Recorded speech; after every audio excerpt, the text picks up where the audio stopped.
मेधा शुरू से ही पढ़ने में होशियार और मेधावी छात्रा थी। अच्छी पढ़ाई के बाद अच्छा कॉलेज सिलेक्शन और फिर बहुत अच्छी जॉब। तूने तो मेरा नाम रोशन कर दिया मेधा। अरे लेकिन ये जो काम करने का तरीका है ना, इसे बदल ले। 18 घंटे काम करेगी तो कल को बच्चा कैसे संभालेगी? तुम्हारी तरह पागल नहीं हूँ माँ, जो बच्चे और परिवार में फंस जाऊँ।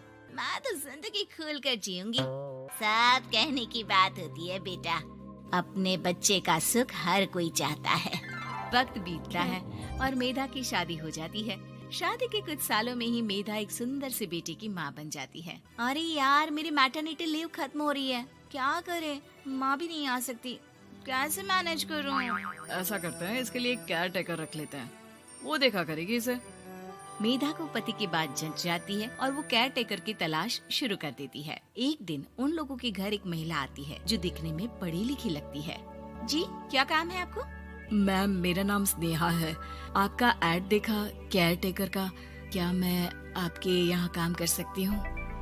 हाँ, क्यों नहीं, लेकिन आप तो अच्छे घर की लगती हैं, फिर नौकरी क्यों? दरअसल मेरे ससुराल वालों ने मुझे घर से निकाल दिया क्योंकि मैं माँ नहीं बन सकती और माता पिता भी नहीं है इस दुनिया में। तो अरे कोई बात नहीं, तुम लक्ष्य को ही अपना बच्चा समझो और यहीं रहना, और किसी भी चीज की जरूरत हो ना तो बता देना। नेहा खुशी खुशी लक्ष्य को संभालने लगती है। रात को जब मेधा घर पर आती है, अरे क्या बात है स्नेहा, तुमने खाना नहीं खाया क्या? अरे दीदी, आपका बेटा टाइम दे तब ना। अरे तो जब वो सोता है तब खा लिया करो। तब तो मैं इसके पास ही बैठी रहती हूँ। कोई मच्छर या कीड़ा काट ले लक्ष्य को तो अब आप पकड़ो, मैं खाना खा लेती हूँ। स्नेहा वहाँ से चली जाती है। बहुत ही अच्छे से ख्याल रख रही है ये लक्ष्य का। मेधा, इतना तो शायद तुम भी ध्यान नहीं देती। मेधा को पति की बात बुरी तो लगती है, लेकिन कुछ नहीं कहती। धीरे धीरे स्नेहा मेधा और उसके पति के साथ बाहर भी जाने लगी। सुनो, स्नेहा को भी बाजार ले चलते हैं, वो क्या है ना, लक्ष्य को देख लेगी जब तक मैं शॉपिंग कर लूंगी। हाँ चलो, वैसे मैं चाह रहा था कि लक्ष्य को लेकर हम दोनों ही चलते।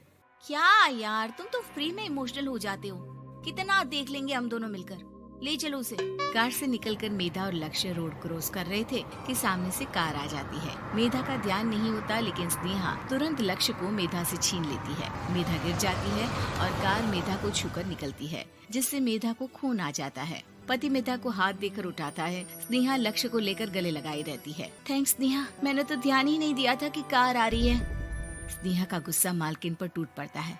अरे कैसी माँ है आप, अगर आज कुछ लक्ष्य को हो जाता तो मैं आपको कभी माफ नहीं करती। छोटा सा बच्चा है, उसे चोट लगती है तो पता है कितनी तकलीफ होती है। पति भी स्नेहा को देखने लगता है कि उसे क्या हो गया। मेधा को स्नेहा पर काफी गुस्सा आ जाता है। घर आकर कहती है, देखो स्नेहा, माना तुम लक्ष्य को बहुत प्यार करती हो, लेकिन वो मेरा बेटा है, मैं कभी जानबूझकर उसके साथ बुरा नहीं कर सकती, समझी? मुझे माफ कर दीजिए, मैं लक्ष्य को लेकर कुछ ज्यादा ही सेंसिटिव हो चुकी हूँ। मैं ध्यान रखूंगी कि आगे से ऐसा ना हो। मेधा का मन स्नेहा से अब हटने लगा था। एक शाम मेधा ऑफिस से घर आती है कि लक्ष्य उसे दिखाई नहीं देता और ना ही स्नेहा। वो स्नेहा के कमरे में जाती है जहाँ दोनों सो रहे होते हैं। अरे स्नेहा, लक्ष्य को आज इस कमरे में क्यों सुला दिया? दीदी, मुझे नींद आ रही थी, ऐसे में उसे कमरे में अकेले लिटाना मुझे ठीक नहीं लगा। मेधा बच्चा उठाने लगती है कि स्नेहा टोक देती है।